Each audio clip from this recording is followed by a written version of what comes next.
University మంచి భవిష్యత్తు కోసం తెలుగు విద్యార్థులు ఇష్టపడే university. Call 9059052378 9059052379.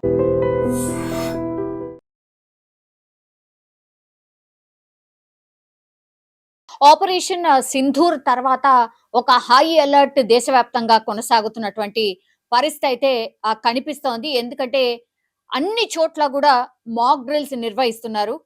After operation Sindoor తర్వాత ఏదైనా జరగొచ్చు. అంటే పాకిస్తాన్ ఏదైనా అంటే మళ్ళీ తన వక్ర బుద్ధిని చూపించే అవకాశం ఉంటుంది అని పూర్తిగా దేశవ్యాప్తంగా ఒక హై అలర్ట్ అయితే కొనసాగుతోంది. సామాన్య ప్రజల్ని కూడా మాక్ డ్రిల్ ద్వారా అందరినీ సమాయత్తం చేస్తోంది. అంటే ఒకవేళ నిజంగా అనుకోని సంఘటనలు ఏమైనా జరిగితే ఎట్లా ఎస్కేప్ కావాలి, తన ప్రాణాలు ఎట్లా కాపాడుకోవాలి, అట్లాగే ఈ మెడిసిన్ కావచ్చు, ఇంకేదైనా కావచ్చు, ఏదైనా అత్యవసర పరిస్థితి వస్తే ఎట్లా రెస్పాండ్ కావాలి, ఎట్లా తమని కాపాడుకోవాలి అనేది కూడా మాక్ డ్రిల్ ద్వారా దేశ ప్రజలందరికీ కూడా ఒక అవేర్నెస్ కల్పిస్తోంది మన రాష్ట్ర సర్కార్. ఇంకోవైపు ఏమో పాక్ తన వంకర బుద్ధిని ఏమాత్రం కూడా మార్చుకోవట్లేదు. బికాజ్ ఇప్పుడు అమృత్సర్ లో ప్రస్తుతం అయితే హై అలర్ట్ కొనసాగుతోంది. ఎందుకంటే పాకిస్తాన్ అక్కడ ఒక మిసైల్ ని ప్రయోగించబోయినట్టు, అట్లాగే మన భారత బలగాలు పూర్తి స్థాయిలో దాన్ని నేలమట్టం చేసినట్టుగా కూడా అధికారులు ధృవీకరించినటువంటి పరిస్థితి. ఎందుకంటే ఆ మిసైల్స్ కి సంబంధించిన ఆనవాళ్లు ఇప్పుడు అమృత్సర్ పరిసరాల్లో గ్రామాల్లో పడి ఉన్నటువంటి పరిస్థితి. పూర్తిగా ఈ గ్రామాల ప్రజలైతే భయాందోళనకు గురవుతున్న సిచ్యువేషన్ అయితే కనిపిస్తోంది. ఎందుకంటే పాకిస్తాన్ కి సంబంధించిన మిసైల్ ప్రయోగం జరిగినట్టుగా వాటి శకలాలు కావచ్చు పూర్తిగా ఈ బోర్డర్స్ లో అమృత్సర్ కి సంబంధించిన పరిసరాల గ్రామాల్లో ఇప్పుడు పడి ఉన్న పరిస్థితి. ఇప్పుడు అది టోటల్లీ కూడా వైరల్ గా మారిపోయిన సిచ్యువేషన్ అయితే కనిపిస్తోంది. సో పంజాబ్ అమృత్సర్ లో హై అలర్ట్ ప్రస్తుతం కొనసాగుతోంది. ఎందుకంటే పాకిస్తాన్ బార్డర్ కి చాలా దగ్గరగా ఉంటుంది కాబట్టి అక్కడ పూర్తి స్థాయిలో ఈ మిసైల్ ప్రయోగం పాకిస్తాన్ చేసినట్టుగా అధికారులు కూడా ధృవీకరించారు. ఆ పరిసర గ్రామాల ప్రజలు కూడా అదే చెప్తున్నారు. డిఫరెంట్ వస్తువులు కూడా అక్కడక్కడ పడి ఉన్నాయి అనే ఇన్ఫర్మేషన్ కూడా అధికారులు అందుతున్న పరిస్థితి. సో మిసైల్ దాడికి పాక్ ప్రయత్నించినట్టుగా ధృవీకరించిన పరిస్థితి. భారత బలగాలు కూడా పాక్ చర్యలను సక్సెస్ఫుల్ గా తిప్పికొట్టాయి. సో పాక్ ప్రయోగించినటువంటి మిసైల్ ను గాల్లోనే ధ్వంసం చేసిన పరిస్థితి కనిపిస్తోంది. ఈ దుశ్చర్యను మాత్రం భారత్ సక్సెస్ఫుల్ గా అడ్డుకున్న పరిస్థితి అయితే కనిపిస్తోంది. ఈ పరిసరాల్లో ఈ మిసైల్ శకలాల్ని కూడా అధికారులు పూర్తి స్థాయిలో తమ వెంట వచ్చి ఎక్కడ పడున్నాయి ఏంటి అనేది కూడా పూర్తి స్థాయిలో ఒక అధ్యయనం చేసుకున్న తర్వాత వాటిని వాళ్ళ వెంట తీసుకెళ్లిన పరిస్థితి కనిపిస్తోంది. సో అమృత్సర్ లోని 3 గ్రామాల్లో ఈ మిసైల్ కి సంబంధించిన శకలాల్ని అధికారులు కలెక్ట్ చేశారు. అట్లాగే గ్రామీణ ఎస్ఎస్పి మనీందర్ సింగ్ కూడా దీన్ని ధృవీకరించారు. అంటే అమృత్సర్ కి సంబంధించిన ఈ గ్రామీణ ప్రాంతాల్లో ఎవరైతే గ్రామీణ ఆఫీసర్ ఉంటారో ఆయన కూడా ధృవీకరించారు ఎస్ ఇక్కడ జరిగినట్టుగా. అయితే వెంటనే సైన్యానికి సమాచారం ఇవ్వడం, వాళ్ళు వచ్చి ఈ శకలాల్ని కూడా కలెక్ట్ చేసుకొని తీసుకెళ్లిన పరిస్థితి కనిపిస్తోంది. ఇదొక్కటే కాదు, ఇంకోటి కూడా దుదాల, జేతువాల్, పందేర్ గ్రామాల్లో కూడా ఇట్లాంటి ప్రయత్నం ఇంకోటి జరిగినట్టుగా కూడా చెప్తున్నారు. అంటే కొన్ని వస్తువులు, అనుమానిత వస్తువులను కూడా కనుగొన్నారు. అవేంటి అనంటే బటిండాలోని అకాలియా గ్రామాల్లో గోధుమ తోటలో మంగళవారం రాత్రి ఒక భారీ పేలుడు సంభవించినట్టుగా కూడా చెప్తున్నారు. అందులో ఒక అమాయకమైన సిటిజన్ చనిపోయిండు, అట్లాగే 5గురికి గాయాలు కూడా అయినట్టు ఇన్ఫర్మేషన్ అందుతోంది.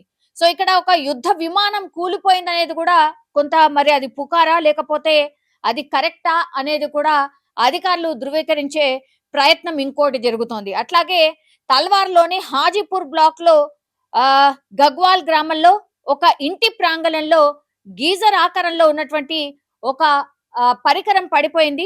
సో దాని నుండి కూడా అనేక వైర్లు బయటకు వచ్చినట్టుగా కూడా చెప్తున్నారు. అర్ధరాత్రి 1:30 ప్రాంతాల్లో అయితే ఈ ఘటన చోటు చేసుకున్నట్టుగా కూడా చెప్తున్నారు. సో ఆకాశం నుండి ఓ గుర్తు తెలియని పరికరం పడిపోయింది.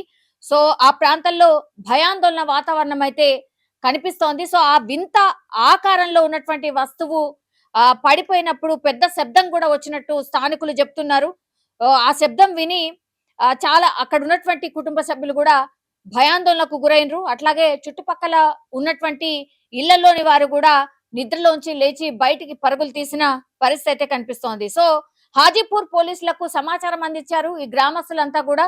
సో ఇవన్నీ నేను ఇప్పుడు చెప్పినవన్నీ కూడా అమృత్సర్ అంటే పంజాబ్ అమృత్సర్ లో జరిగినటువంటి ఈ ఘటనలే సాక్ష్యం. సో పాకిస్తాన్ ఆ తన వంకర బుద్ధిని చూపెట్టుకునే ప్రయత్నం చేస్తోంది. ఒకవైపేమో ఎల్ఓసి పిఓకి దగ్గర వాళ్ళు కాల్పుల ఉల్లంఘన చేసేశారు.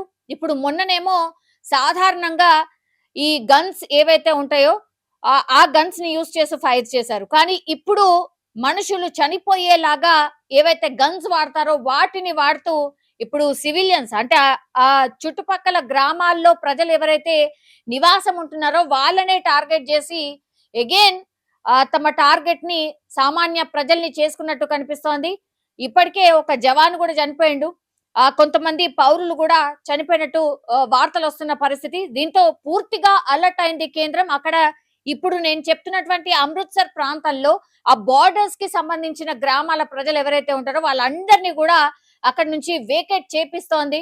సో ఆ పాకిస్తాన్ బార్డర్ నుంచి ఒక 200-300 కిలోమీటర్ల వరకు ఏవైతే గ్రామాలు ఉంటాయో చుట్టుపక్కల గ్రామాలు ఉంటాయో వాటన్నిటిని కూడా ఖాళీ చేయించే ప్రక్రియ ఆల్రెడీ కేంద్ర సర్కార్ మొదలు పెట్టిన పరిస్థితి అయితే కనిపిస్తోంది. సో ఏదైనా జరగొచ్చు అనేది కూడా పూర్తిగా ఒక హై అలర్ట్ కూడా ఇప్పుడు అమృత్సర్ పంజాబ్ లో ఇచ్చిన పరిస్థితి. ఎందుకంటే మిసైల్ ప్రయోగం జరిగినట్టుగా ఆనవాళ్లు ఉన్నాయి. అట్లాగే ధృవీకరించింది భారత సైన్యం, భారత బలగాలు. కాబట్టి ఇప్పుడు పాక్ ఇంకేదైనా చెయ్యొచ్చు అని ఇప్పుడు ఒక సైరన్ లాగా అన్నమాట. అందుకని ఒక్క పౌరుడి ప్రాణం కూడా అంటే పోవడానికి వీల్లేదు. కాబట్టి పూర్తి స్థాయిలో ఇప్పుడు అమృత్సర్ ని ఒక హై అలర్ట్ జోన్ గా కేంద్రం అయితే ప్రకటించింది. అట్లాగే భారత బలగాలకు అక్కడ ఉన్నటువంటి ఆఫీసర్స్ కి కూడా క్లియర్ కట్ ఆదేశాలు ఇచ్చింది. పూర్తి స్థాయిలో సన్నద్ధంగా ఉండండి అని ఒకటి. అట్లాగే ఆ గ్రామాల ప్రజలు ఎవరైతే ఉన్నారో వాళ్ళందరినీ కూడా ఇమ్మీడియట్ గా అక్కడి నుంచి పంపించేసే ప్రక్రియ అయితే స్టార్ట్ అయిన పరిస్థితి అయితే కనిపిస్తోంది. 100% కరెక్ట్. ఏ విధంగా అంటుందంటే అతను భారతదేశానికి ఒక రక్షణ మన ప్రధానమంత్రి ఉన్నాడు. అక్కడ పాకిస్తాన్కు వాళ్ళ దేశంలో వాళ్ళు ఉన్నారు. ఇక్కడ జరిగిన సంఘటన ఏంటంటే ముష్కరులు ఒక సంఘం ఏర్పడి ఆ ఒక హిందూ ముస్లిం భావజాలంతో వాళ్ళు ముస్లిం ఆలోచన విధానంతో అక్కడికి వచ్చి వాళ్ళు నీచంగా వాళ్ళు ముస్లిమా హిందువా అని చూసి మరి చంపడం అనేది అది వాళ్ళు చేసినటువంటి మొట్టమొదటి తప్పు.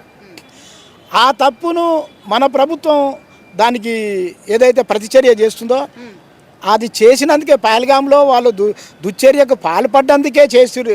వీళ్ళు ఆ యొక్క స్థావరాల మీద మామూలు పాకిస్తాన్లో ఉన్న మామూలు పబ్లిక్లను పక్కన వాళ్ళ స్థావరాల మీద కాకుండా ఓన్లీ వాళ్ళ యొక్క ముష్కరుల యొక్క స్థావరాల మీదనే ప్రభుత్వం దాడి చేయడం అనేది అది కరెక్ట్ అయిన నిర్ణయం. అది కరెక్టే.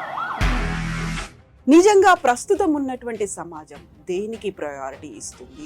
ఆర్థిక సంబంధాల చుట్టూ మాత్రమే తిరుగుతుంది. మళ్ళీ ఎన్నికలంగానే చాలా విరక్తి కలుగుతాం. మంచి అనిపిస్తుంది కదా, లేడీస్ కూడా ఛాలెంజింగ్ జాబ్స్ చేసినప్పుడు చాలా బాగుంటది. ట్రాఫిక్ అసిస్టెంట్స్ గా నియమించిన ట్రాన్స్జెండర్స్ అందరితో సాల్యూట్ చేయించుకుంటున్నారు. ఫుడ్ డెలివరీ ఇవ్వటానికి వెళ్ళినటువంటి డెలివరీ బాయ్ అనిల్ పై కళ్ళ ముందు